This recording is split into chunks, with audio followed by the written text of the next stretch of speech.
Hi, my name is Charles Johnson. I'm going to talk to you about Haiti. Haiti, this is a cultural analysis for the class Cultural Diversity and Ethics in Healthcare. The professor is Tamara Cathy. It's for United States University in San Diego, California. Haiti's cultural overview. Haiti is east of the Dominican Republic on the same island, basically. It's like right next door. It's a population of 10 million people. The official language of Haiti is Haitian Creole. Haitian practice religions are 55% Catholic, 29% Protestant, and other religions including Voodoo. Haitians are generally warm and friendly people. Haitians typically eat 3 meals a day if they can afford it. So it's a low socioeconomic country. So oftentimes it may not be in the budget. And Haitians in urban areas may have 3 to 4 children, while royal citizens have up to 10 or so because they need to work the fields and they need to, you know, have more people to do so. Middle class families may have servants for house help. The basic house help is not like servants and the way we think of it. It's just people helping with the chores in the house.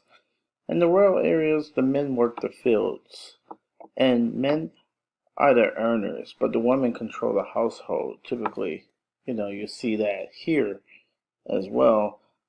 Children are expected to do well in school if they're able to go. And I say able to go because it's a low socioeconomic country, and many times children are not able to go. Sometimes the son or the older boy will go ahead and go to school while the others stay home. The child is looked to assist in helping in the future with the socioeconomic status. So children go to school with the goal of being earners for the family. Okay, after schooling is finished, the aging children will focus on marriage and becoming gainfully employed. Like here, celebrations of birth and joy are joyful, but mothers in Haiti understand that many children don't live past the age of 5. It's because of the low socioeconomics and the poor health that's available in Haiti. There's a lack of health care. Haiti opposed Catholicism, but there are some practices influenced by Voodoo. So the culture is heavily influenced by Voodoo. Don't get me wrong, there are Haitians that are Protestant, there may be some Muslim, Baha'i faith, but for the most part, it's Catholicism. And Voodoo has some type of influence within the family. Somebody probably knows someone that might practice Voodoo. And sometimes, especially in the rural areas. Due to local socioeconomics, 50 is the age of the elderly. So basically, once you reach 50, you're considered an elder. So, sec passe, that's a word it says hello in Creole. I learned that word from my Haitian friends who invite me over for rice and beans. Rice and beans is the most eaten food and by the Haitians. Chicken and pork is mainly eaten with fish and goat, also eaten at times. Low socioeconomics have many Haitians in one-room rooms without running water. So there it's very poor. So the bathrooms are outside. Keep in mind, many homes were destroyed in the earthquake in 2010. And there was a big earthquake that came through in 2010, destroying many of the homes. So, what you need to understand, you know, is that Haitians have a certain attitude toward health, and Haitians have a high incidence of diabetes and hypertension and different things like that. low education backgrounds often come with different viewpoints of health. So they may not think that health is something they want to acquire in the Western world. They may think that, uh, you know, that they may want to get that on their own or pray to a voodoo god or health illness is a punishment. Many Haitians believe that talking about death can bring it about. So they kind of avoid certain topics of fear and the lack of education. They don't want to encourage any illnesses by talking about them. In relationship to body donations, Haitians believe that it could meaning like they will not be whole when they go into heaven. So if they don't have their lungs or they don't have their heart, kidneys, it may mean that they are not whole and someone tampered with their body. It's just a mainly kind of a lack of education, but you know. Now this one I understand. If I donate my organs, doctor will be more into my organs than saving me. Initially, when I became an organ donator, that had to be explained to me because I always thought similar thoughts, you know. So I just want to look at how nurses should be caring for patients and what they should know. Um, treat everybody as you want to be treated yourself, but you got to have some cultural competence. First, nurses need to understand that unlike many African Americans, Haitians don't always speak English, and there are some that do speak English. And like any culture, the more they're raised in America, the more likely they are to adhere to American ways. So the longer they're here, the more they're likely to. But you gotta understand they speak Haitian Creole, so Sac Passe, Namboule, different things like that. And then they speak a dialect of French, but it's broken. And if they weren't uh, in school in Haiti, they didn't get a lot of French, so they speak more Creole. And they should understand that some Haitians base time on events. So the sun comes up, different things, lunchtime. So getting them to make appointments might be harder. Haitians may have general distrust of Western medicine, and that's a lot of different foreigners have distrust of Western medications and medicine. Many Haitians do not want to be thought of as African Americans. So that's what you got to understand. Within the African American culture, there are many other nationalities that don't want to be seen as just African American. They have their own flag and they have their own culture.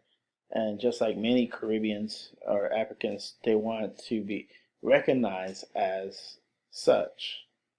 Fears also include being reported to immigration after receiving health benefits. So understand, just like any foreigner, uh, if they feel like it could be possible that they may be reported and sent back to their country, they may not get care. And we know all the laws and all the different laws that are in place to protect them, but they're not aware of this and they don't believe it. And they have a lot of distrust when they're told, you can get care without being deported. And there's laws against, you know, uh, being deported for getting care or okay. So now nurses need to also know beliefs like they ask too many questions. It may discourage them, so they feel like you're invading their privacy, or you're not going to understand them. You may not give them care for something they say or don't say. They worry about language barriers because many of them don't speak uh, the language English, and they haven't been here long, so they're not really into um, you know English, so they don't speak. They speak Creole again, and some poor dialect of French. So it's broken French, but it's mainly Creole that they speak. So they may mix the words of French and Creole together. And my illness is a punishment by God. I spoke on that earlier. That's something that you might see often. And belief in voodoo gods may prevent Haitians from acquiring care. So they may just be into their own medicine that certain roots and drinks and evil be gone sprays and different things like that. And folk remedies were better than Western medicine. And it's true in their mind. Okay? So you have to, when you're dealing with anybody, you have to understand their culture. You want to be welcoming of their culture. I wish there was, I mean, we can't have every flag at every facility, but we need to be let them know that we have language line that speak Creole, uh, and you know, I often learn a couple words of a language if I have friends or patients that speak that language. But of course, I cannot be fluent, but I want to be welcoming. So one thing they look for, and like anybody, is how they feel when they're with you. So as long as you make them feel okay, I think they may take to you, and that's just how it is.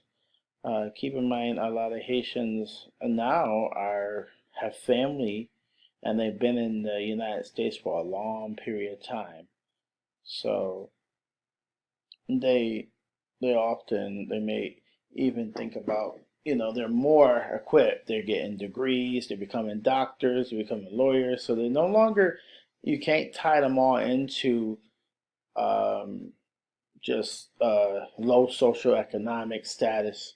Understand that they have a variance. They vary from low socioeconomic status all the way to medical doctor, lawyers, engineers, different professionals. So, and that's what we need to understand. You get the information before you make any assumptions, because oftentimes you could be wrong. You may think that they don't speak English, and they do, and they may have a lot of education, but um, basically take the time to get to know the person, no matter what culture they are. Okay, thank you. Have a wonderful day.